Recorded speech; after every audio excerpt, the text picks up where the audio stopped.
NSC IPO से जुड़ी इस वक्त एक बड़ी खबर सामने आ रही है। एनएससी आईपीओ को मिली सेबी की मंजूरी। जी हां, एनएससी आईपीओ को फाइनली सेबी की तरफ से मंजूरी मिल चुकी है। देश का सबसे बड़ा स्टॉक एक्सचेंज है एनएससी, यानी कि नेशनल स्टॉक एक्सचेंज। सितंबर तक एनएससी का आईपीओ आने की उम्मीद जताई जा रही है। ये आईपीओ 30,000 करोड़ रुपए तक का हो सकता है। क्या है ये पूरी खबर, चलिए जानते हैं। नेशनल स्टॉक एक्सचेंज यानी कि एनएससी के आईपीओ को सेबी की मंजूरी मिल गई है। फिक्की की एनुअल कैपिटल मार्केट्स कॉन्फ्रेंस 2026 में एनएससी के सीईओ आशीष कुमार चौहान ने इसकी जानकारी दी। उन्होंने कहा कि वो एनएससी के आईपीओ को मंजूरी देने के लिए सेबी के चेयरमैन का धन्यवाद करते हैं। एनएससी के आईपीओ को लेकर लंबे समय से बाजार में चर्चा चल रही थी। इससे पहले एनडीटीवी प्रॉफिट की तरफ से 30 जुलाई को एक रिपोर्ट में कहा गया था कि एनएससी सितंबर 2026 तक बीएसई पर लिस्ट होने की उम्मीद कर रहा है। एनएससी ने आईपीओ के लिए अपना ड्राफ्ट रेड हेयरिंग प्रोस्पेक्टस यानी कि डीआरएचपी इस साल 17 जून को सेबी के पास दाखिल किया था। अब रेगुलेटर की मंजूरी मिलने के बाद आईपीओ की प्रक्रिया आगे बढ़ने का रास्ता बिल्कुल साफ हो गया है।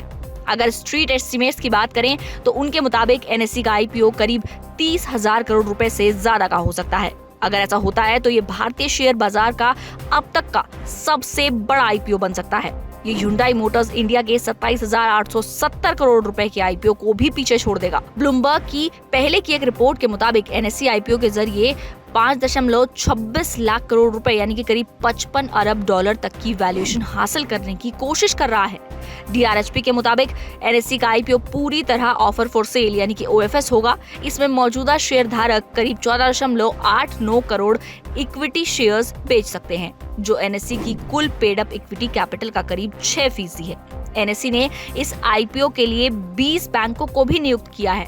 इसमें Kotak Mahindra capital, JM financial, Morgan Stanley, HSBC holdings और सिटी ग्रुप जैसे बड़े नाम शामिल हैं। एनएससी ट्रेडिंग वॉल्यूम के लिहाज से दुनिया का सबसे बड़ा डेरिवेटिव एक्सचेंज है। ऐसे में इसके आईपीओ को मंजूरी मिलना भारतीय कैपिटल मार्केट के लिए भी एक बड़ा डेवलपमेंट हो सकता है। हालांकि आईपीओ का अंतिम इशू साइज, वैल्यूएशन और लिस्टिंग की तारीख अभी बाजार की परिस्थितियों और निवेशकों के फीडबैक पर भी निर्भर करेगी।